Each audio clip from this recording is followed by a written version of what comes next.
The second meeting of the Literacy Leaders Network.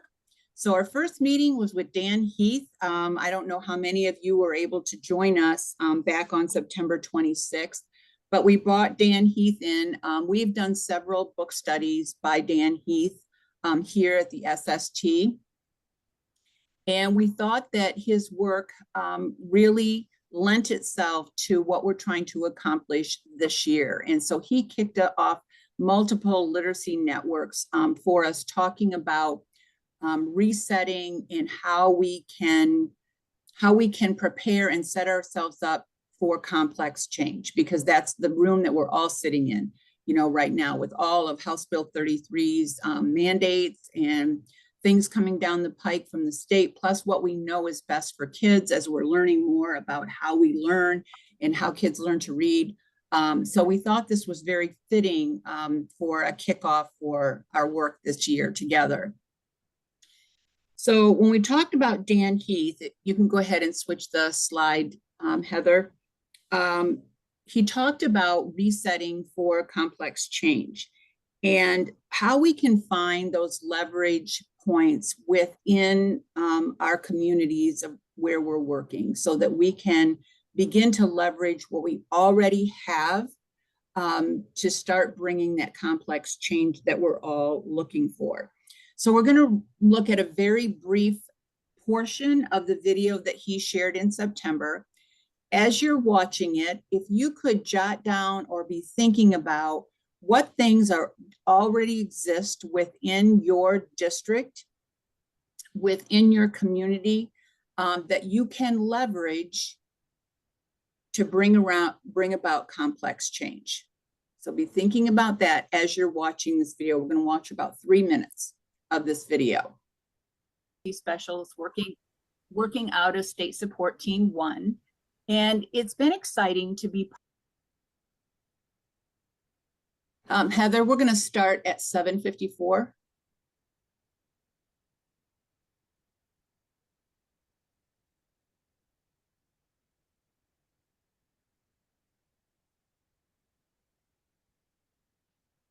$7:41. That's as close as I can get for you. That's good. And we're going to stop at about 11:15.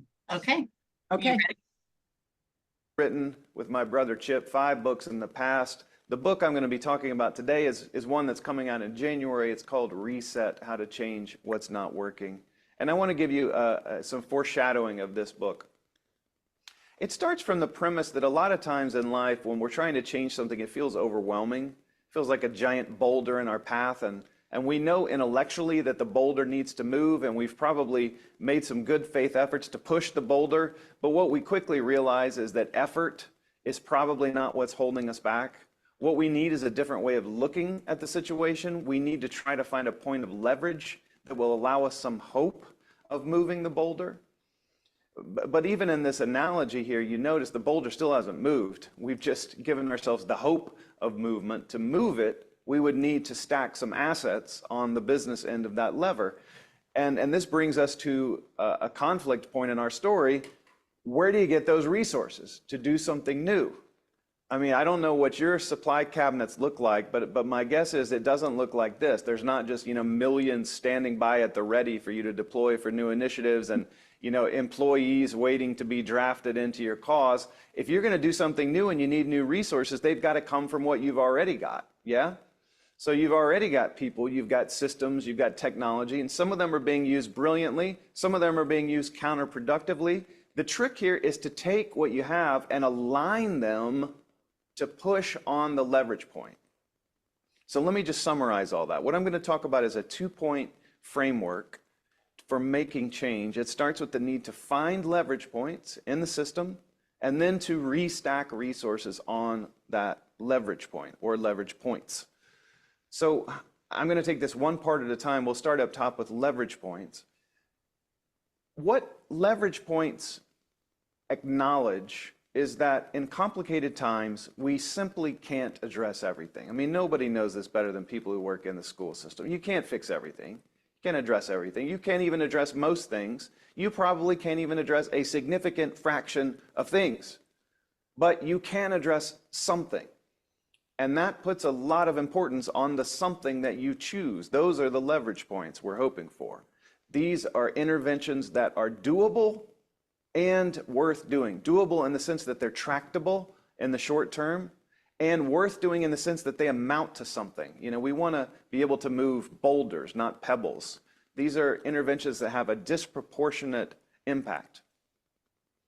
So to inspire our work here, I'm going to show you a quick video about the promise of leverage points. Let's take a look here.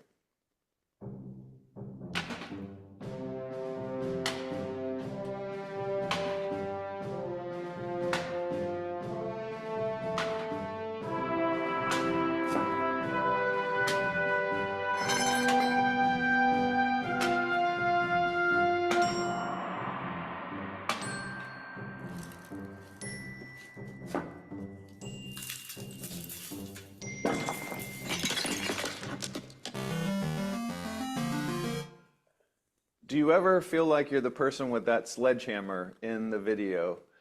So our hunt for leverage points is like the person who comes along with the crowbar and solves the problem. We're going to look at a couple of different.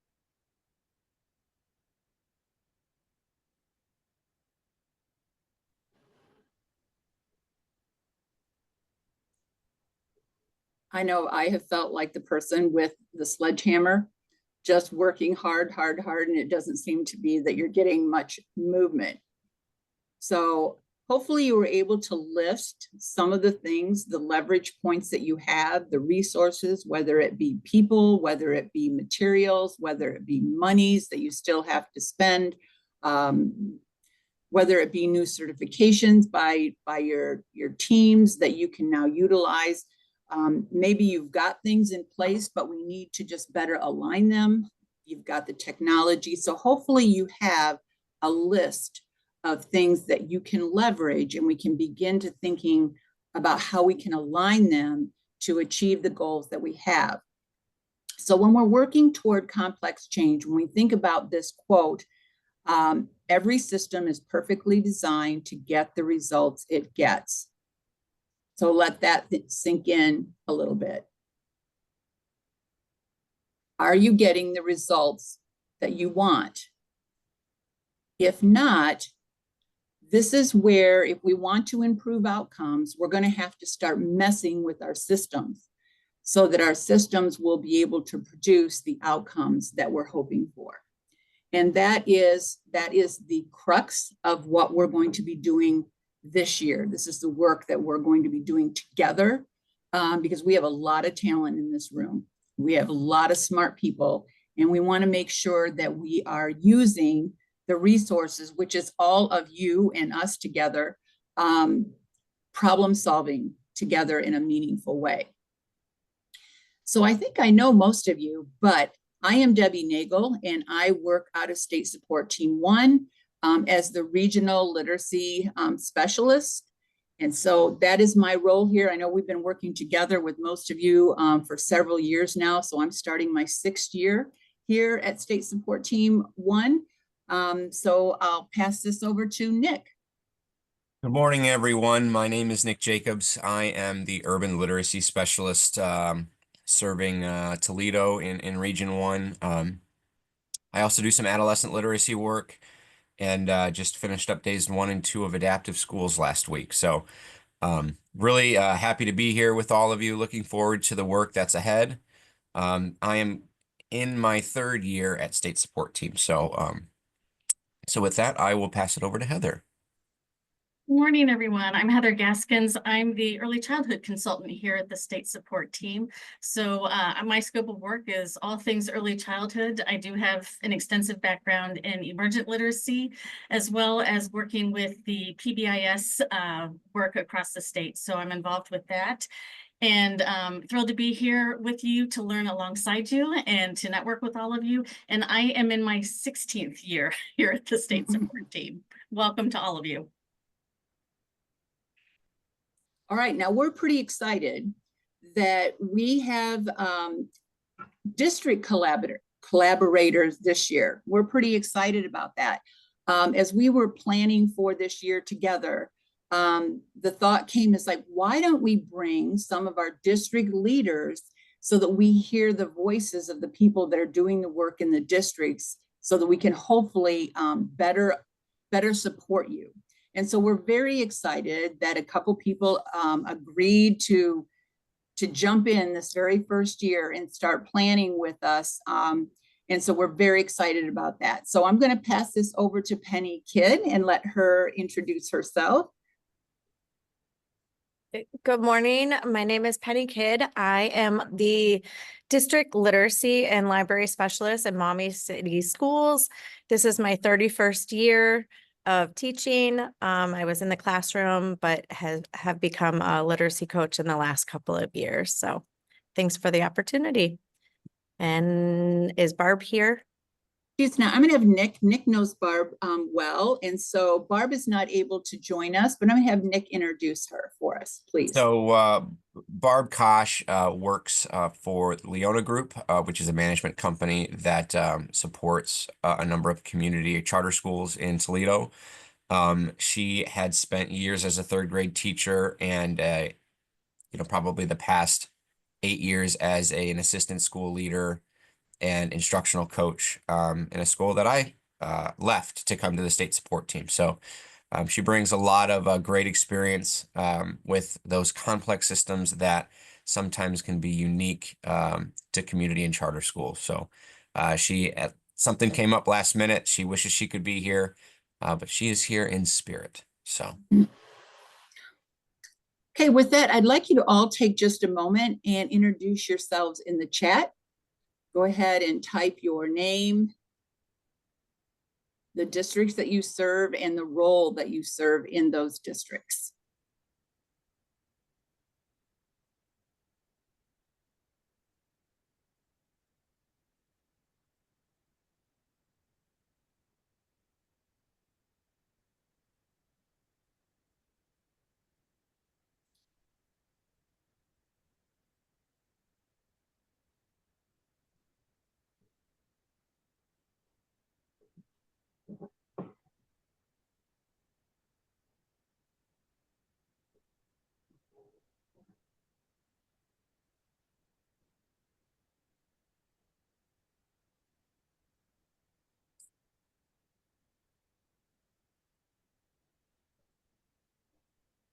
Some of you, so if you came in a little after we started, I sent you a direct message welcoming you.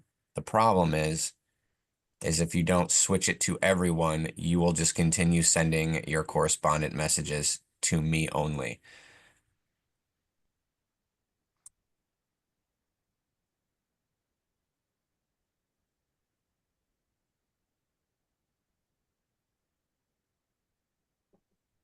Like we have a lot of great roles represented in this group. That's fantastic. And variety of roles. I love it.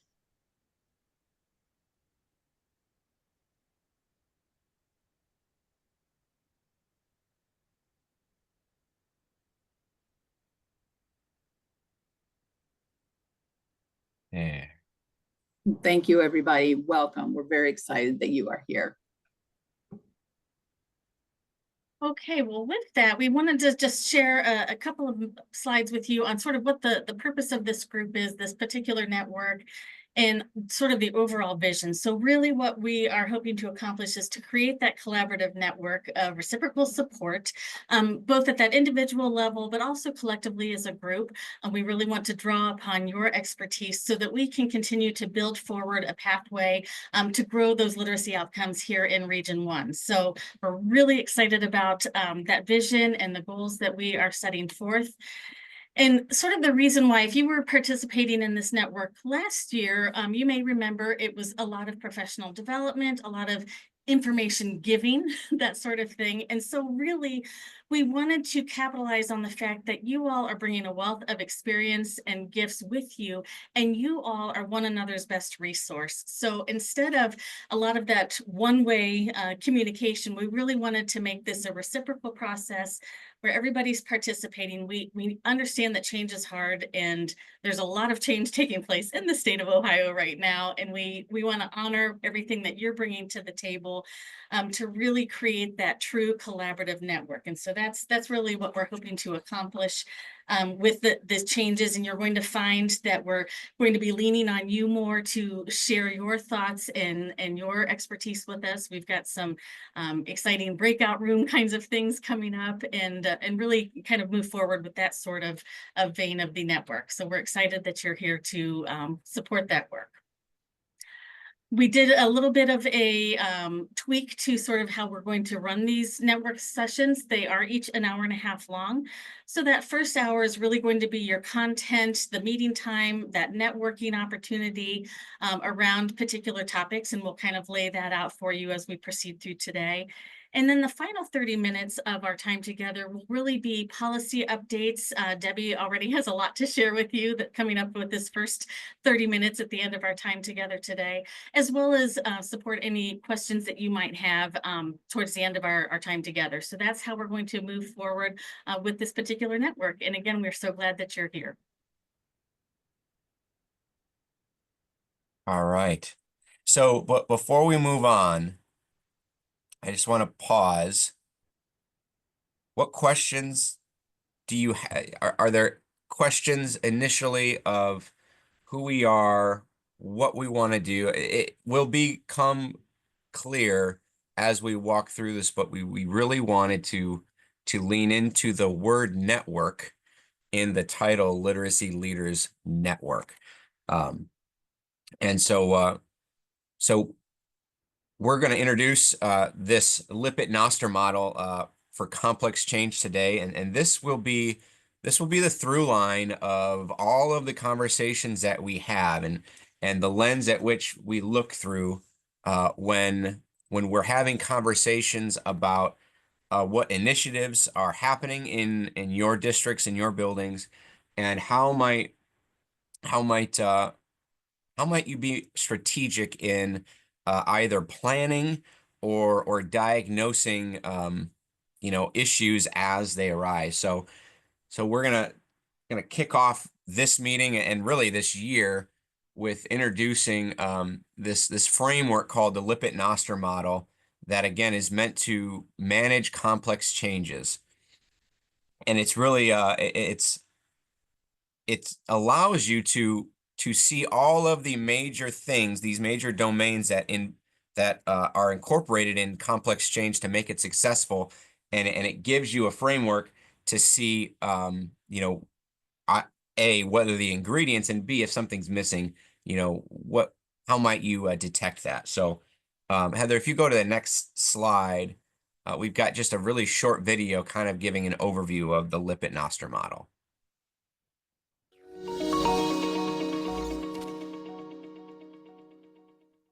Hi, Dan Whitaker here. I want to share with you something today that we use with our team. I've used for myself for the last several years. This is something I was introduced to probably 10 years ago. It's known as the Noster model for managing complex change. As a leader of a business, as a leader of a team, you may have run into situations where you're trying to get from point A to point B and you don't know where things are breaking down. You're trying to bring a team along, lead people through change. Change is complex and people don't like to change. Like it's if you're comfortable doing something in a certain area, you're comfortable. Why would you want to change if it's been working? And the fact, as a leader, you need to change organizations, you need to change teams, you need to change systems. And there's a model to help you organize this and help you get through this. It's very simple. You can see it here. But you can see when you have missing pieces, you can recognize the situations. So to have all of the pieces to manage through complex change, you need vision, you need skills, you need incentives, you need resources, and you need an action plan. As a leader, you may not have all of those things. You may just be saying, hey, we need to go from point A to point B and we're gonna get there. Your team, on the other hand, need these things. So you can see if your team is getting frustrated, it's because they don't have the resources that are necessary. If you're getting resistance, it's because your team doesn't have the incentives. There may not be the incentive for the change. If there's anxiety around what's going on, maybe your team doesn't have the skills. Maybe your team doesn't have vision, and that's causing confusion. I think a lot of times as a leader, the vision's in our head, and it's hard for us to get the vision across and explain the vision to our team or to those that we're trying to lead. So it's important that we capture vision and we relay that vision to the people that we're working with. But you can see here, to get success, you need all of these things to line up. You can be in a conversation with a team and you can see, hey, maybe somebody on the team doesn't have the skills, so they have anxiety about the change. Maybe somebody else on the team doesn't have the resources. So different people on your teams that you're leading can have different, they can be in different situations here. So really, this is again the Noster model for managing complex change. I have this printed out, posted on me right next to my desk in my office, and quite frequently I refer to this as I'm managing through things and trying to help my team members. I mean, this even helps for me. So if this is something you'd like to use, I think we have a link in our below in the video. You can download this and print it out, put it on your, staple it right up on your board, right next to your desk, just like I've done. You can share this with your team. It will help your team. It will help you lead effectively. So anyway, that's what I got. I just wanted to share this with you. Thanks a lot.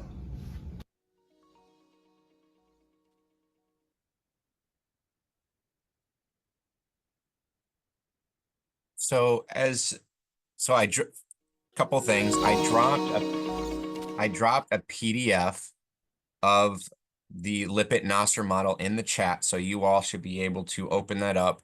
It's in PDF form because we want you to have this because every single session that we have, we really want you to be walking away with a tool, something tangible that you can use to support the conversations that you will have in between each one of these network meetings.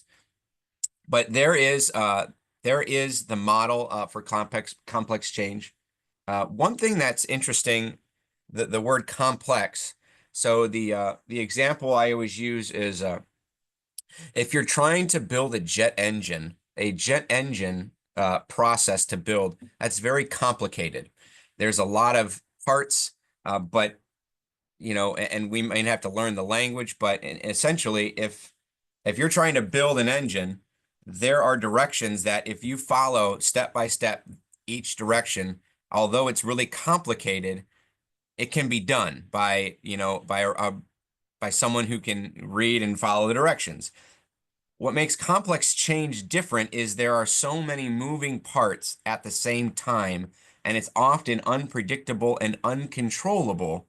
And so as we look at this model, we invite you to look at your thing. So, in order to have the conversation, in order to contribute and to take away from the conversation that we hope to have this year, you all will need to have a thing in mind, whether that be, searching for your new curriculum, implementing your new curriculum, analyzing data.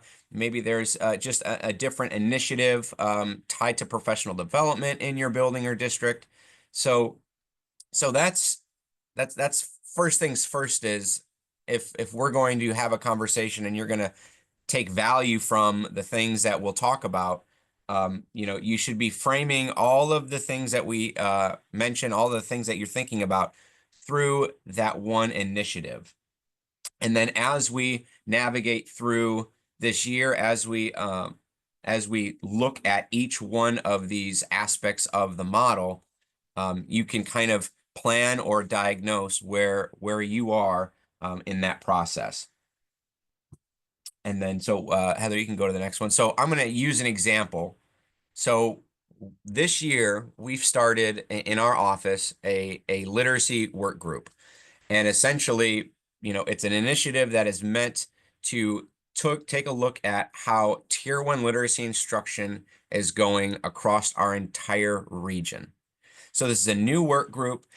Before we've really kind of maintained a really strong focus on those buildings and districts that we partner with, whereas this year we really want to take a broader perspective and seek how we can better serve those districts that maybe we don't partner with as often, but still could use some supports.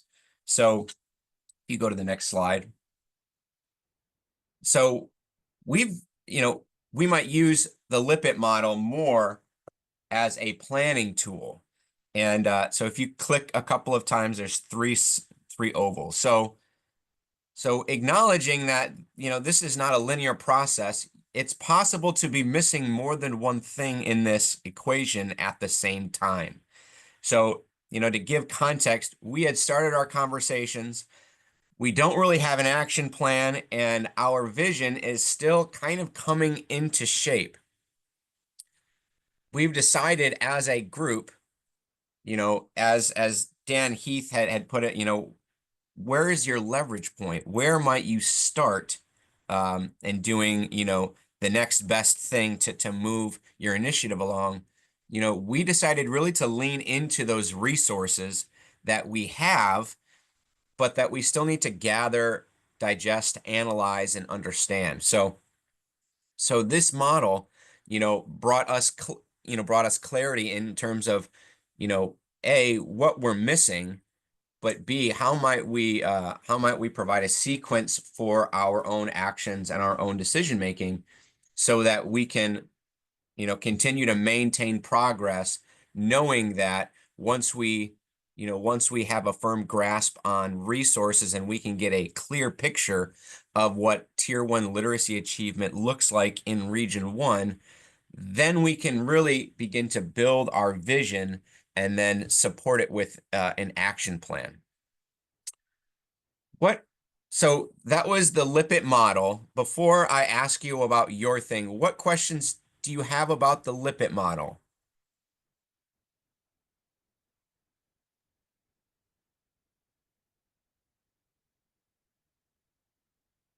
I know we kind of went fast, but I did want to pause and actually give you time and space to think. What questions do you have? What are you thinking about as you see this model or as you hear that example?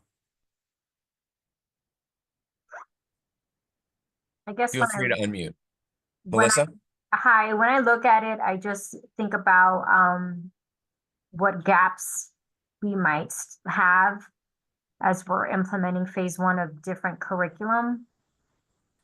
So I go back and forth. What is it? Is it incentives? Is it skill? I think we have a shared vision, but I don't know if the buy-in is of the shared vision is there. So not that we don't have that, and it's stated everywhere, but the buy-in for that might be a gap for. Yeah, so Melissa highlighted two things. One, there are multiple areas at play here. And the second thing is really you could use this as an equation that leads to the emotion of the response, or you could start with, hey, we're feeling confused, or there's resistance, or there's frustration, and then almost work backwards in terms of, what decisions might we make, what conversations need to happen, and who needs to be a part of those conversations. Thank you for sharing, Melissa. Thanks. Margie said she likes how the gaps can help us analyze where we need to look for opportunities. Yeah, again, what makes this model so effective is, in the absence of a model or a framework or a structure, the one thing we do know is something's not working and we're not particularly sure as to why. And this gives us a framework, a model to start our investigations and planning in terms of, again, making the next best step forward. I like the visual that it presents. Like I've studied change a lot over the years, but this is a nice visual to help you see in a different way where the opportunities lie. Yes. Again, Jane had highlighted the word opportunity. And it's all about knowing that the skills necessary to make the necessary change exists in the room with the people having the conversations, and that together we can do this. what other questions or comments do you have before we invite you into thinking and sharing?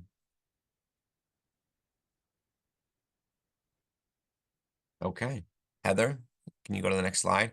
So now we're gonna give you some quiet time to think about what your thing is.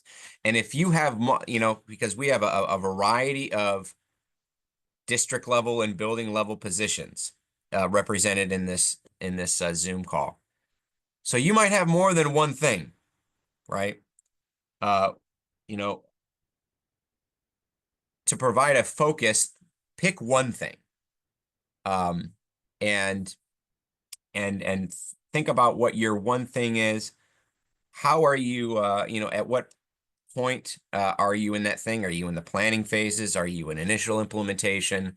Are you in full-blown implementation? And, your one thing just really needs some tender love and care and attention. And so as you think, we're going to give you about 30 seconds of quiet air time. And then Penny is going to share something that Mommy's got going on. So take some time.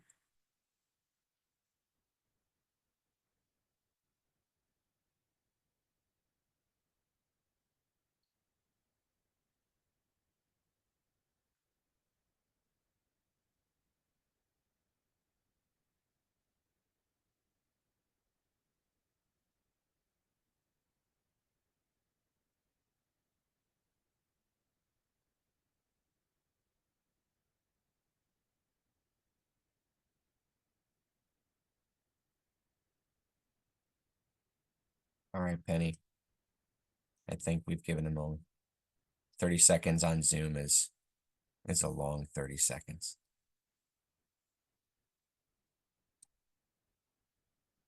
Are we ready?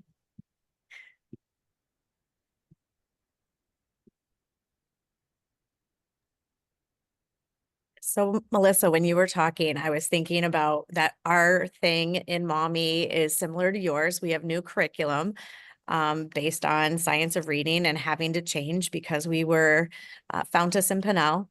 And we have a lot of skepticism this year with why are we changing? Things were working before. We should be doing small group. Why aren't we doing small group anymore? So we have people in almost every single one of those categories that we have to work on. But I think back to what Dan Heath was saying in the presentation. He was talking about figuring out what your biggest boulder is and what's going to be the most impact of change. And we're probably not going to be able to change everybody. So how do we get the most bang for our buck, right? Which Right. area should we look at first? And so I was brand new to the Lippitt model, to be honest, before we did our planning session. I don't know if any of you had heard of it before, but it makes a lot of sense to me. I would say our biggest area right now is that resistance. We have been letters trained through our district. And so I think people are understanding more of the why behind it. And so there's less and less resistance to this change, knowing that we need to do what's best for kids. So I feel like that's the path that we are on right now, but we still have to keep going with what our vision is, and that's improving our test scores. And how can we do that? How can we meet the needs of our really struggling readers? And so we keep kind of going back to the vision, but I think our biggest one right now that we've been working on is that the incentives and what can we do to keep that momentum going for a little bit so that we can create positive change. I definitely understand where you're coming from. I mean, I think with mommy having everybody letters trained, I think that investment is a step ahead of what to help resistance because people understand the why. With us having 7 elementary schools, only our reading teachers were letters trained and anyone who volunteered to do it. So the reading teachers and teachers who have gone to letters training, they get it. And that supports the buy-in. What I struggle with when I'm using that model, which is the first time I've seen it too, the incentive piece of that, like what is that defined as? Because the state is giving money for the science of reading modules. We know that. That incentive didn't make them jump for joy and buy in. Oh, we know it now because people have done it, and I can still see how they kind of went through those modules the way you would do your public works modules, where they're just going through it and not really applying it. Because in conversations that I have at TVTs, they're still not understanding why, an example like repeated readings, and why it's such a shift from instructional practices from before. It's not just about a new curriculum. The science of reading framework, it's such a shift in instructional practices that they're not used to. And when you have something, especially from teachers that and I've had the same conversations, Penny, that's like, well, our test scores are great. Like, why try to fix something that's not broken? We're doing it the right way. We can teach comprehension strategies in isolation. It works. So fighting that, and explaining to that, if it worked, they have to understand that, the kind of go-to when I hear that was like the recent conversation that we've been having, is teaching literacy for life and not just for the moment to get through that grade level band, that grade level standard. Because if that were the case, we wouldn't have to start all over in the next grade. It's building that continuum of learning comprehension and learning vocabulary on that learning continuum that's going to be learning spelling and the rules of the English language for life, and not a set point in time. So again, like just like with spelling and what we're learning from structured literacy, instead of memorization, knowing, practicing all week, and then by Tuesday of next week, you're either forgotten about it because you already had that test on Friday. So we're trying to shift the mindset away from, this is teaching them comprehension and reading skills for the rest of their lives that they're going to take with them. The incentive piece we struggle with, because when teachers see incentive as monetary, like how am I going to get paid? And I'm like, well, we don't have any extra funding for that. What has helped, that I've just started to embark on, is trying to find teachers who've used maybe the curriculum that you're piloting or that you're implementing now, that have used it in 4 years, or let's say that have seen the progress. Because I've noticed that when a teacher has connected with another teacher out of district that has used a new program and said, oh, at first I struggled with this, but now that I'm in year 3 or 4, I see the change, and wow, how amazing it is. I think when you have testimony like that, that helps. Because when we did foundations, that was just in 2021. They were all like, what is this and why? But then now that they've seen the growth, the proof is in the pudding, they bought into it. So it's hard because they need to see, I guess, that incentive piece. Like, what am I going to get out of it? It may not be money personally, but the student outcomes in the long run, the change is not going to happen overnight. You may not see that you have to wait those 2 to 3 years of the kids coming into you. But it's hard. I'm interested in what are people doing as far as incentives go? Because like, if we look at in the leadership research, when we look at like theory X and theory Y, that some things are motivators and some things are dissatisfiers. And so like, to me, an incentive needs to be in that motivation category. And people often think that money is a motivator, and it's not. Right. It's a dissatisfier. Like, you can be dissatisfied because you don't have the money, but it is not going to make you want to do it more just because you Right. have the money. So I'm just curious what people are considering incentives. How are they, going about that category, because I think that's probably a critical piece in many of our situations. Mhm.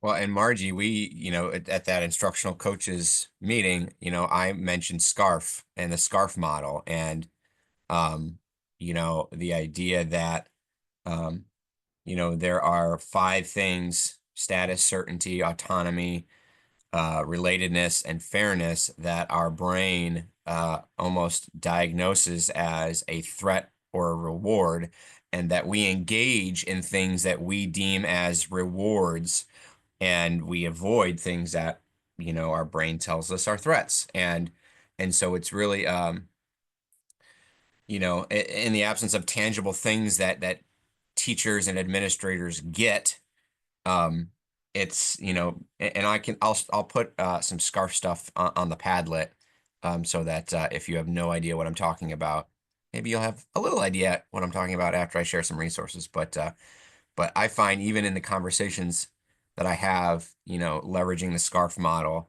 and making people feel safe and smart, and giving them an opportunity to be self-directed, has it makes it more likely to to land and to move forward. So we do need to move forward, though. Speaking of which, that's a perfect segue. So you all are going to get some time in breakout rooms.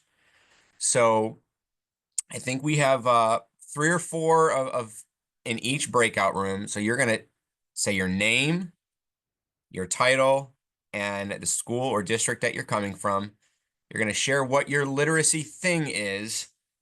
And then as you talk, I'm asking you to have one person serve as a reporter, and we're going to select 2 rooms to report out. And that reporter really, and the work of the group, can just be really having that dialogue and sharing what patterns are emerging. Are we all talking about the same thing, or are we talking about all different things? And what commonalities or differences come up. So you're going to get into breakout rooms. What questions do you have before we leave? Okay, Heather has put the directions in the chat. If you want to take a picture of this so that you have it, that might be something you could do as well. I don't know what has to happen now, Heather, in order for the breakout rooms to happen. You're the master here. Actually, we are all ready to go. We've got 10 minutes on the clock for you to have your conversation, and then you'll get a 30-second countdown and can head back to the main room. And again, as Nick said, the directions are in the chat box. Those should follow you into your room, as well as go ahead if you want to take a quick snapshot of or screenshot of what's on your screen. And I'll go ahead and open these rooms now. We'll see you in 10 minutes. Debbie, Nick, and I might be popping in and out as well, just to hear your rich conversation. We'll see you back here in 10.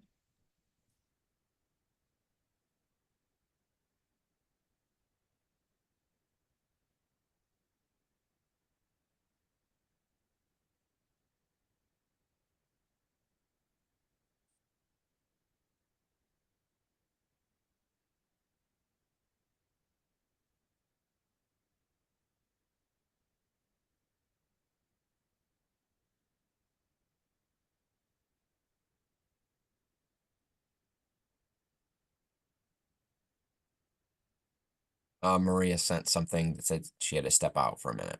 She stepped out. And Taryn, do you need help joining a room, or have you? She might have stepped away, maybe. Yeah, she might have stepped away. Okay. Oh, Yep, she has yep, to step she away. did. No worries. Thanks, Taryn. And Penny is in room 2. Yep. And my printed copy, Nick, did you put the process in your overview slide in, right?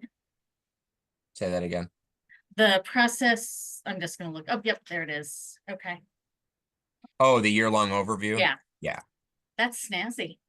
Okay. I had Fancy. such a great plan, but I could not find any landscape timelines that would fit. Everything is portrait. It's like, that's not gonna work. So I found this on SlideShare. Wonderful. All right. All right, you think we're okay time-wise?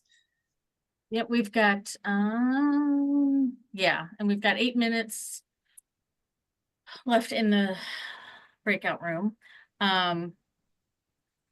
So, yeah, it might bleed a little bit into your 30-minute time, although it looks like, depending on how long they share out. I would rather shorten the policy than Yeah. shorten this because I can put the policy updates in the Padlet. I agree. Yeah. All right.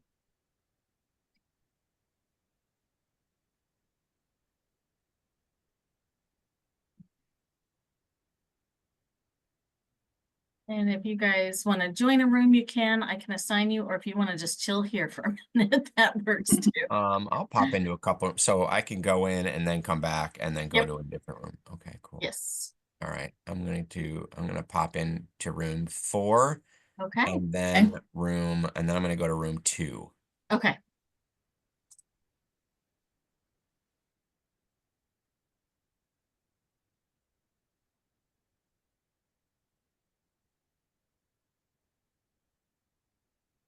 Debbie, do you want to go anywhere or do you want to just? I'm gonna go to, I was just looking, how about if you want to go to 1 or 3? I am happy to go into 3. Okay, I'll go into 1. All right.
All right. Welcome back, everyone. So we are going to change from 3 rooms to 2 rooms. And I hope that you all assigned a designated reporter.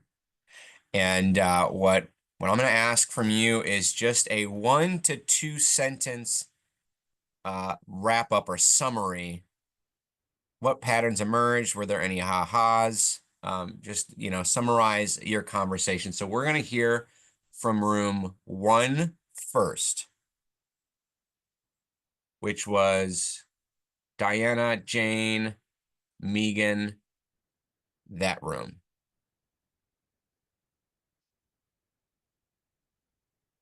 We didn't assign anyone, so we failed our first task. I'll just talk real quickly. I think we all said it throughout all the districts we work with, everyone has chosen new science of reading based curriculum, and there's definitely been struggles at all levels as change is hard, and just meeting the demands of everything is difficult.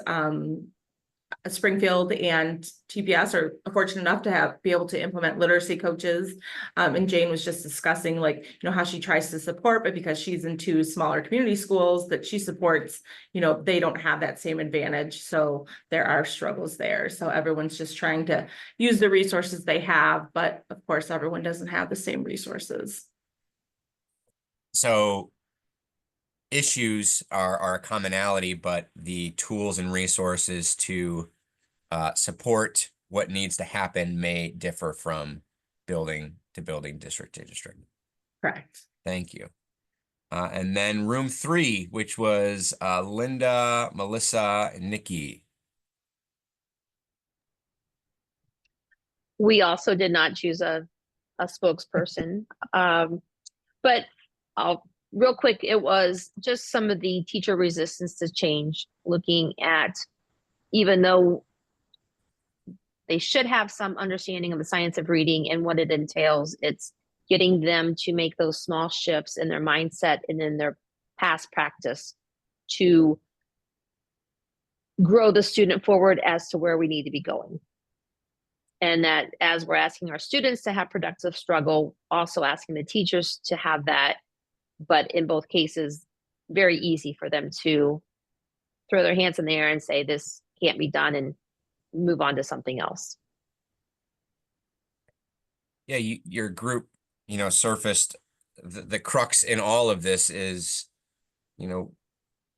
what about teachers? What about the people who are implementing and representing this initiative, perhaps that you are, that you're sharing about, and it's easy just to assume that that resistance is going to be, it's a reality. Change is not easy. Change is difficult. But there are examples, and I would argue in this Zoom call, where schools and districts have successfully navigated that boulder, or moving that boulder, by using an intentional set of leverage points. So that's, it's exciting that that was surfaced, because this group is going to help one another in talking that through. So thank you so much for reporting out, and for those of you who kind of stepped up, thank you for doing that. Next slide. And so we're not going to get into conversation about this, but and you may have done this already in your breakout rooms, but step 1, what thing are you going to focus on? What's going to be your thing? And then our call to action for you after this meeting is using the Lippitt model, or using the Lippitt-Nostr model.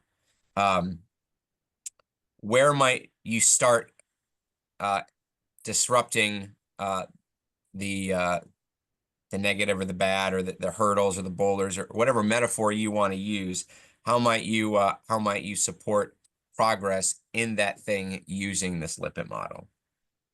So you can go on to the next slide there, Heather. Okay, so to Nick's point, really what we're doing is breaking down that lipid model and taking each of those components to really guide our thinking and our networking over the course of this year with our remaining meetings. So as you take a look at kind of our pathway here, we kind of looked at the lipid noster model, easy for me to say, just sort of from that bird's eye view, and now starting to break it down as we move forward. So we're going to have, our next meeting is November 19th, also at 9 a.m., where we'll focus on the missing vision. Then we've got January, we're looking at what happens when you're missing skills and sort of that anxiety that comes with that. Focusing on resistance, missing incentives for February 25th. March 20th, we engage in some frustration. So we're going to be looking at when you're missing resources, what does that look like? And then wrapping up our final 2 sessions in April on the 23rd with false starts, and then closing out the year on May 13th. So that's sort of our pathway that we're going to follow for the rest of this school year. And so, as I said, next meeting is November 19th. So we'll make sure you have that information as well. But really, as Nick sort of spoke to already, thinking about that space between now and when we come together again in November, what might you accomplish based on what you heard today, based on what you heard from Dan Heath, if you were at that meeting as well. But think about what is that thing and what is one small step, if that's what it takes, to be able to move that work forward and to address that big rock or that boulder that you have and that you've identified. Because we know that the thing, it's not going away, right? We want to make sure that we're addressing it. So be realistic, chunk it into those small manageable steps, and be thinking about what's going to help move that needle and how do you want to accomplish that between now and our next time together. So go ahead. I was just going to say, and maybe that's just simply having a conversation about this with somebody back in your building, in your district. Exactly. Like that's the next thing that you want to do between now and November 19th is simply share this and have a conversation. Exactly right. Doesn't have to be anything big or grandiose, but just what next step do you want to take? So with that, before we move into policy updates, what questions do you have about your task at hand or anything that was discussed today?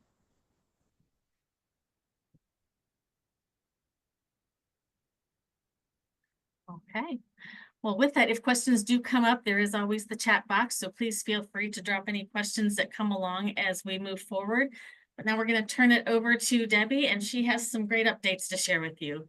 Thank you, everyone. Yeah, so this is the end of our content. And so we understand that you're busy. So if you have to come, we'll understand if you need to leave. You don't need to hear the policy updates. You've already heard them. You won't hurt our feelings, I guess is my point here. We understand, and we're just going to be talking about some things that have come up.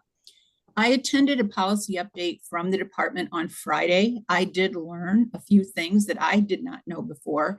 And so I wanted to make sure that I pass those along to you. So the things we're going to talk about are RIMPS, high dosage tutoring, HQIM, the reading achievement plans, the Governor's Science of Reading Recognition Program, and where you can get some of the policy updates from the state in real time.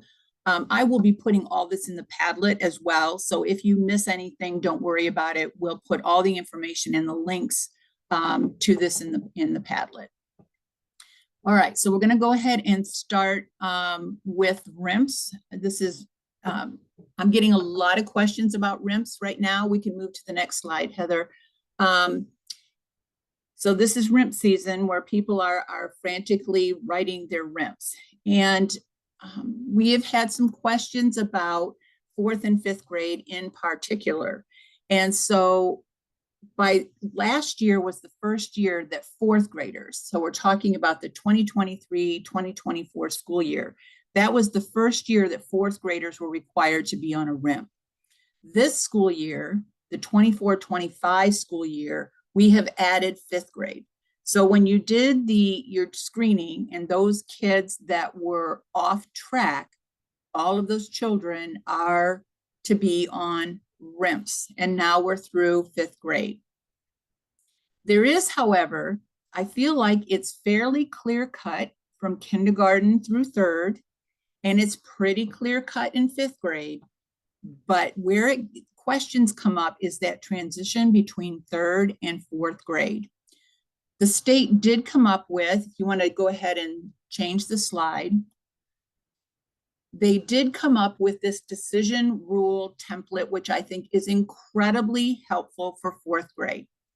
All right, so as we're looking at it, you can see that this is a little bit small, I know, but we're putting it in the chat so that you can pull it up and look at it and have a copy of it. But first of all, did the child have a RIMP in 3rd grade? All right, so that's what we're going to go on when we're deciding who's going to be on RIMPs for 4th grade. If the child was on a RIMP in 3rd grade, the next question will be, then did they score proficient on the Ohio State ELA test? That is the only assessment that we're using to determine whether a child will be on a RIMP, is the Ohio State test. If they did, then they no longer need to be on a RIMP. If they didn't, the RIMP will continue.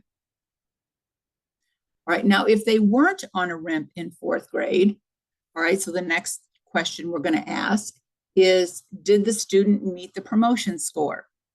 Okay, so when we're talking about 4th grade, so it would have been the 23-24 school year. At that point, the score was 690 or 48 for a child to be able to be moved on in the 23-24 school year.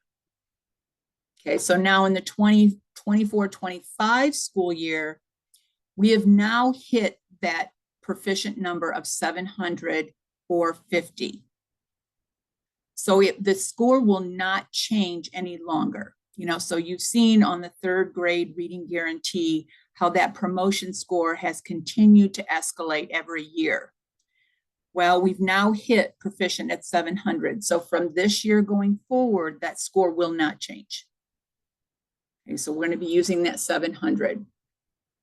If they did score proficient, then no RIMP is required. If not, then we just follow the right. Okay. So I feel like this is going to be a great tool to help you. That is new this year. I think that will be helpful to you. RIMPs were required to be written 60 days after you receive the results of your screener.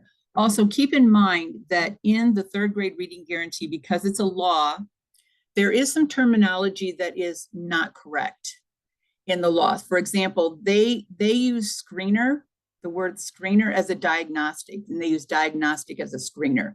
So you have to kind of know you're going to give a screener as our initial on track, off track, and then we're going to give a diagnostic to determine like where specifically do they need the support when we're actually writing the RIMP. Any questions? I do have a question, Debbie. Yes. So say you have a current 5th grader who was not on a RIMP in 4th grade, but didn't meet the 700. Do we have to put them on a RIMP? And okay. I was afraid to ask the question because I didn't think we had to, but then I was starting to second guess. Okay. No. It's pretty much just those students who carried on from 3rd grade, 4th, 5th, 6th. Those are the ones we're focused on. So even if you have a 5th grader or 4th grader who is not on track based on the general diagnostic screener we give at the beginning of the year, we're not having to administer RIMPs for those students. No, it's going to be determining whether they had a RIMP in the previous year. Okay, now, can you put them on a RIMP? Yes. Okay, so if you feel that you have a student that it would really be in their best interest to receive those intense interventions and we're going to track it on a RIMP, you have, that is at your discretion, the district's discretion. Yes. Okay, thank you. You're welcome. Any other questions on RIMPs before we move on?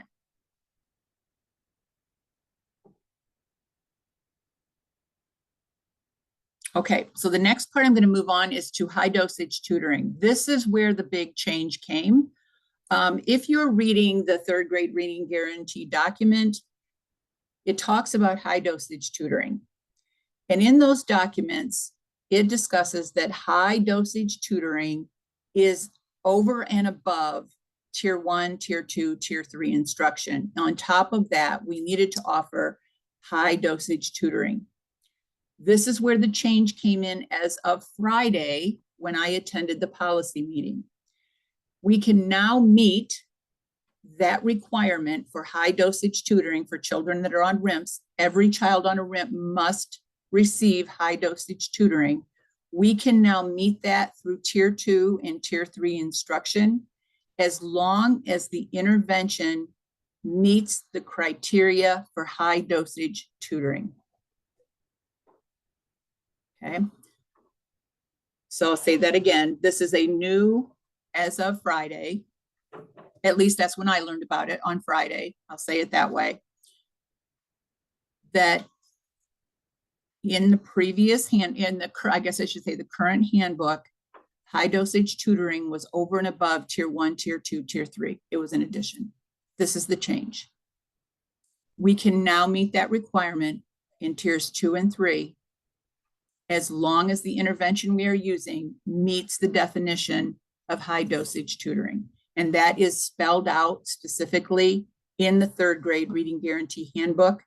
I would say that is the best version of the third grade handbook we have ever had. And so it does go into the specifications as to what constitutes high dosage tutoring. And just so you know, it is not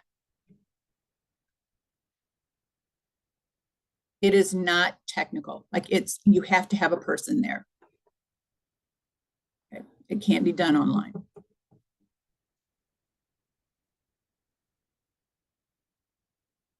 Any questions about that change before I move on to the other components of high dosage tutoring?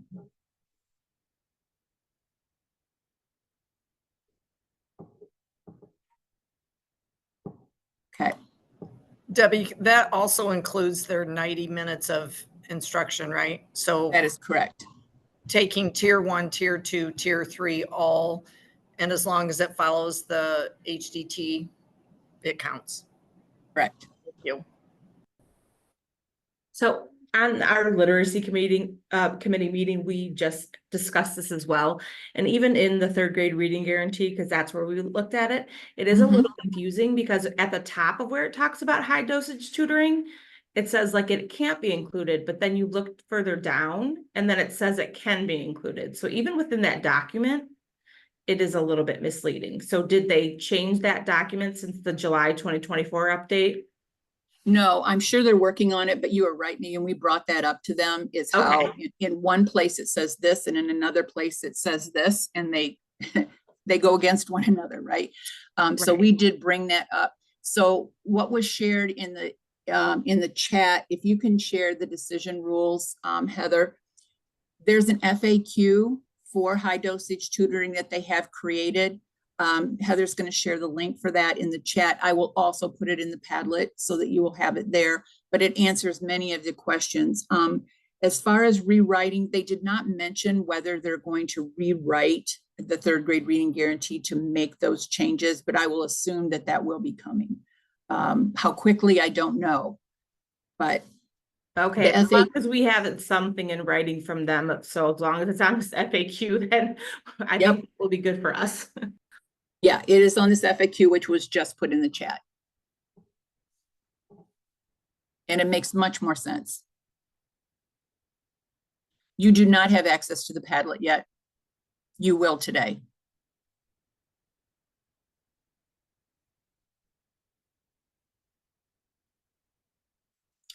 Okay, I want to talk a little bit about the terminology in high dosage tutoring. If we could move the slide, please, Heather. Yeah. So when we're talking about intervention, remediation, and acceleration, this is unique to high dosage tutoring, these terms that we're going to talk about the definition. For example, when we're talking about acceleration, we're not talking about it in the same way as we'd be talking for a gifted student who is grade level accelerated. In this case, when we're talking about high dosage tutoring, we are talking about making gains as quickly as possible to get them to grade level. So we are accelerating the learning to really close that gap quickly. So it's distinct from the definition of gifted. All right, and if we can move to the next slide, you'll have access to this PowerPoint as well. When we're talking about intervention, what they're talking about is that systematic approach to targeting those specific skills. So we've given a screener, they're not on track, we're giving a diagnostic to really determine where the breakdown is. And then we're going to align our intervention to those gaps so that we can close them quickly. And they should also be aligned to what is going on in the classroom. And so these are really enhanced opportunities for kids to learn. Okay, so they're going to have lots of opportunities to practice. But it may be additional time with the core curriculum. It may be a pullout. It may be some supplemental instruction of some kind. So you're going to need, that'll be a district decision, a teacher decision as to what children need to close those gaps. And then if we go on to the next slide, so there's intervention. Now, when we're talking about remediation and acceleration. So when we're talking about remediation, we're not talking about remediating in a grade level. We're talking about remediating in instruction. So it's a type of intervention. Okay, so it's an instructional technique where we're going to go back and reteach skills that may have been missed. And then acceleration is also another type of intervention where we're going to give that just-in-time intervention. So for example, if we're teaching a certain skill, we're working on something in the classroom, but a child is lacking a skill, a predetermined skill that they needed to have in order to access learning this skill. We'll just teach that so that they can access the new skill. So for example, if we're going to work on blending, all right, so maybe we're going to need to do some remediation or acceleration in sound, letter sound correspondence so that they can blend. But it's that just in time, and we're going to focus on just what those kids need so they can access the skill of blending or whatever it is you're working on. But it's really accelerated to get kids to move forward quicker. So those are what they're talking about, which is very different from gifted. Any questions about the terminology as it relates to high dosage tutoring?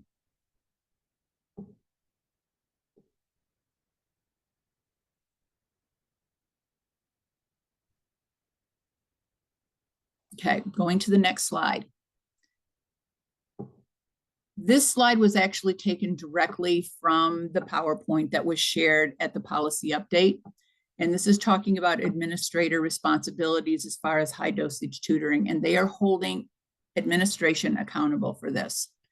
All right, so is it being implemented according to state law? Are they following best practices as defined in the third grade reading guarantee? Or are they following a locally approved opportunity? Now, when they talked about locally approved opportunities, they talked about things like libraries that may offer tutoring, that the superintendent and the school has decided that will work. They talked about things like that. Now, I don't know about you, but at least the libraries around where I live don't offer anything like that that would work for that. Now, maybe yours do. But those were the types of things they talked about in the policy update on Friday. And they're also being held accountable to recording the requirements in the EMIS data collection. So they have the burden of making sure that this happens. Now, I am just sharing this information taken right from it, but I have no idea how they're doing that. But that was shared. Any questions about administration responsibilities? Is there like a PDF, like a reference sheet that I can share with our superintendent or assistant superintendent regarding that information? Just so So that l- they have that clarity there for them. Yeah, there is actually. What there is that these policy meetings are being recorded. And they are put in it. At my last slide, I give the link to where you can get the recording and you can get the slides. If you Gotcha. also sign up to get the policy updates, Mhm. they will automatically be sent to your inbox.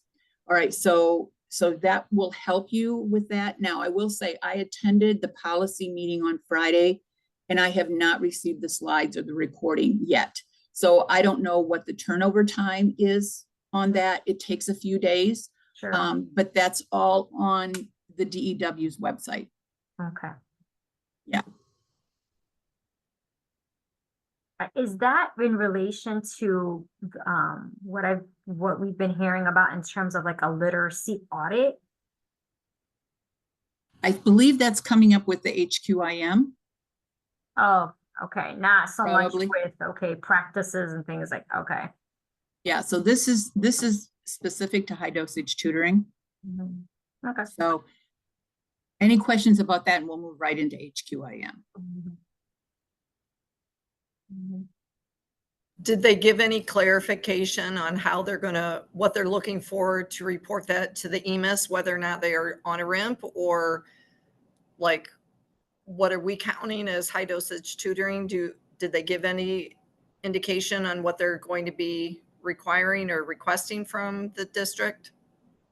No, and what I'm hearing is that there's something being updated on EMIS, but there's also some type of a reporting tool that's being sent to districts that we're hearing from districts that they've received, where they have to answer some questions. I have not seen it. I don't know if any of my colleagues have seen it, but I have not. But I have heard that districts are starting to receive these letters where they need to answer questions and document certain items in EMIS. So hopefully Carol will have more to come. So I'm sorry, I'm not more helpful on that. I just don't know.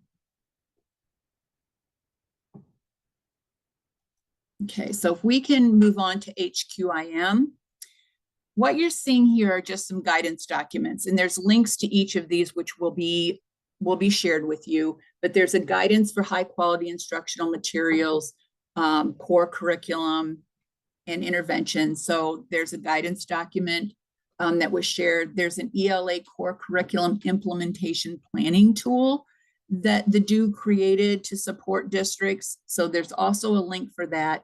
And there's also online instruction information that's approved for high quality materials in ELA. So there's some guidance there for you provided by the DO. So those are just links and guidance documents for you. So Heather's putting them in the chat.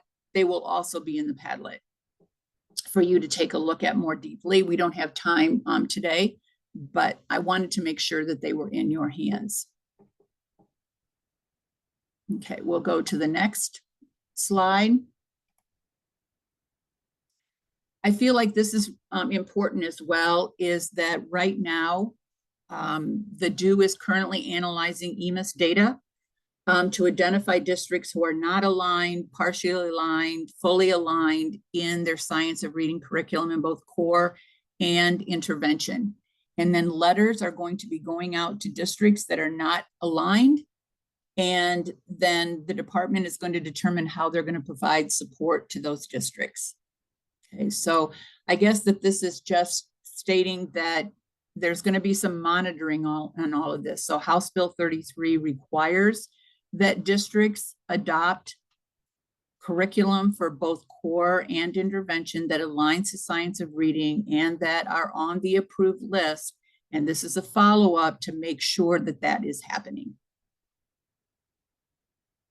Now, when are the letters coming out? I don't know. What are they going to ask? I don't know. I mean, there's a lot to this I have questions on.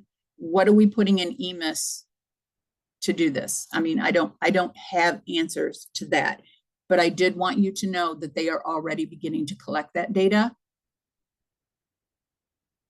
And letters will be going out.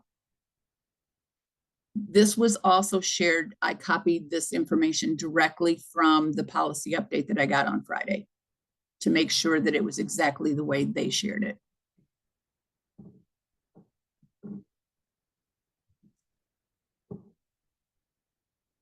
Any questions on the HQIM reporting and data?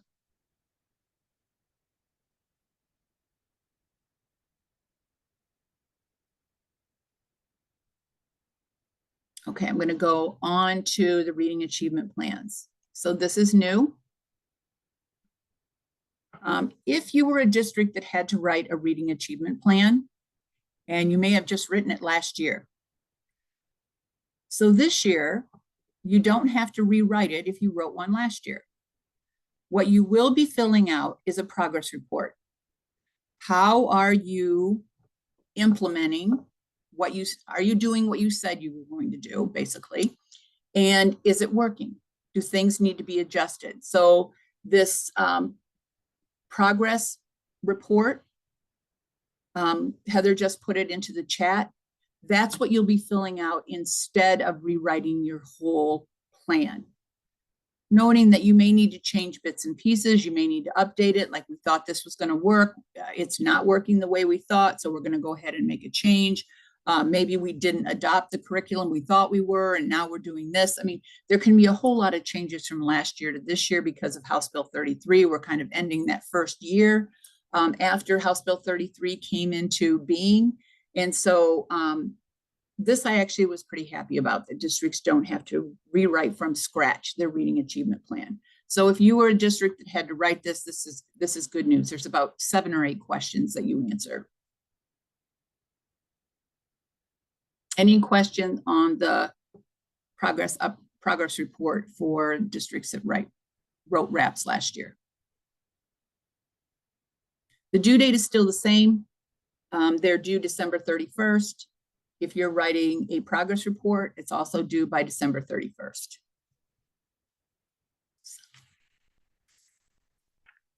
We are having, if you just were notified that you need to write a RAP, we are having a training on November 15th from 9 to 11, if you'd like to attend that as well, to kind of walking through the RAP form.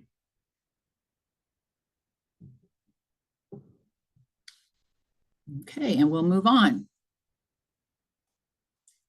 I don't know if you were aware about the Governor's Science of Reading Recognition program, but you have just a couple days if you wanted to put in an intent to apply for the Governor's Recognition program. So that closes on October 31st, so on Halloween. And then that is just the intent to apply. The application is then going to be open until November 29th. And after that, you will be notified in late January of 2025. And then from February to April, the governor is going to visit some of the awardee schools. Now, what else comes with this? I don't know, but kind of a neat thing. In the application for the governor, the recognition program, is it a K-12 initiative, or is it like, can you apply for it within like K-5 only, or? You know, that is, I have not gotten into it. I don't know, Melissa. I think Okay. you're going to have to go, the link that we're sharing with you will take you right to this site that has all of the information about this program. Okay, thank you. Yep. It says pre-K-12 schools, public, community chartered are all eligible. Okay. Thanks, Nick. Okay, last slide. So that you can get these policy updates right from the due, you need to register for them. And we're putting the link in where the recordings and the slides will be housed on DEW's site. So Ed Connections and the Ohio Ed Reports, as long as you're signed up to receive those updates from the department, it will have links on there where you can register for these meetings. Once you register for the meetings, if you can't attend, it's important that you register for them, first of all, because if you can't attend, you will get the recording and you will get the PowerPoint sent directly to you. And then they're also put on the DO's website through that link that Heather just shared. The next policy update is November 22nd. They meet for just 1 hour. And the next one is December 20th. They're all from 10 to 11. The dates for 2025 are coming. They didn't have those yet, but we do have those 2 dates on the calendar.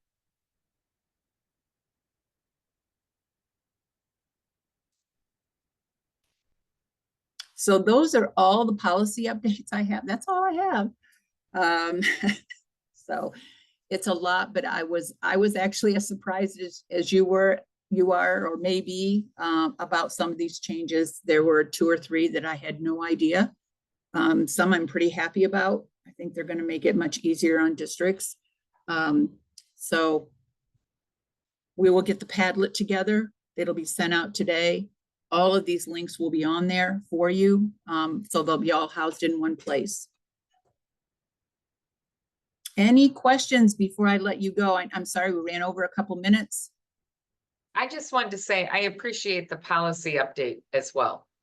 Like, I liked the earlier conversation, but I also appreciate the policy update. Thank you, Margie. That's great feedback for us.